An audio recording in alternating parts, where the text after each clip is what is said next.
I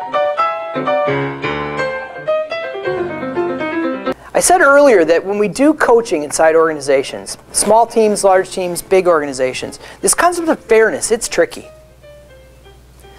When people they're unsettled, or a culture is stuck or locked, usually there's something going through the place that seems profoundly unfair. I liked how you framed it for us, Kevin. Some days are difficult. Who has not had a personal storm? It all happens. It happens to us, and we never see it coming sometimes. And the thing that I have learned through studying really, really good leaders is that fairness is a concept that we're almost like filters as leaders.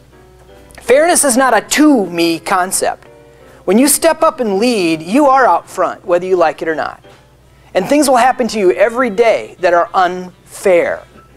And so fairness is not a to-me concept, it's a through-me concept.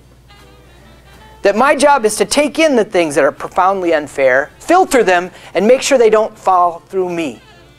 I have to do things that make things feel fair downstream of me.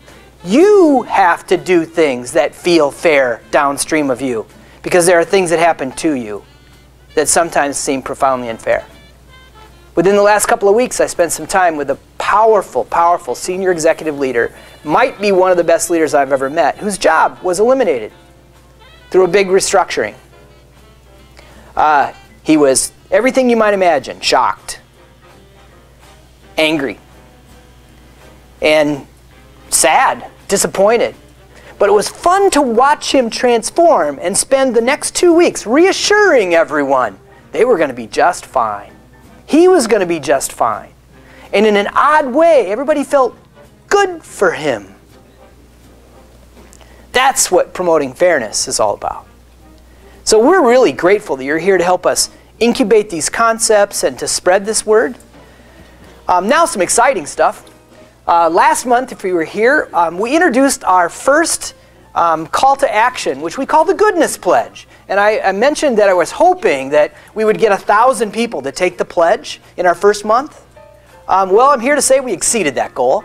And not only that, but we had well over 1,000 take the pledge. And today there are more than 600 people who've signed up by email to actually have us send them sparks. So if you look at the back of your table program, you can see what we mean. The Goodness Pledge is on here. This is something that we think will help unite the people who believe in goodness and goodness pays. And, you know, basically it says, Carpe diem, the world needs me to be a good leader who radiates goodness today. You're going to get an email from us by virtue of attending today. We hope you sign the Goodness Pledge. If you do, we're going to send you these things that you see on the bottom called sparks. They're reminders. They're little electronic jolts of happiness that you can, share however you wish. They come by email. So we intend that a year from now we might be at the 20 to 50,000 mark for people who've signed the Goodness Pledge. Because if you remember my rationale before, we're trying to reach 10% of all leaders in America, and that's about 50 million people someday. So it started right here, and we hope you participate with us.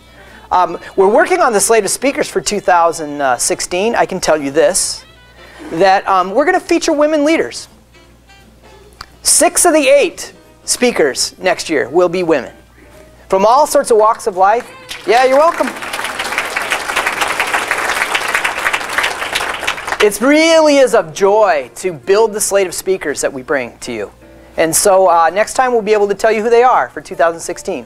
My final thing is that I want to introduce you to Benny Weinbach. Would you just stand up and wave? Sure. Yeah, this is Benny.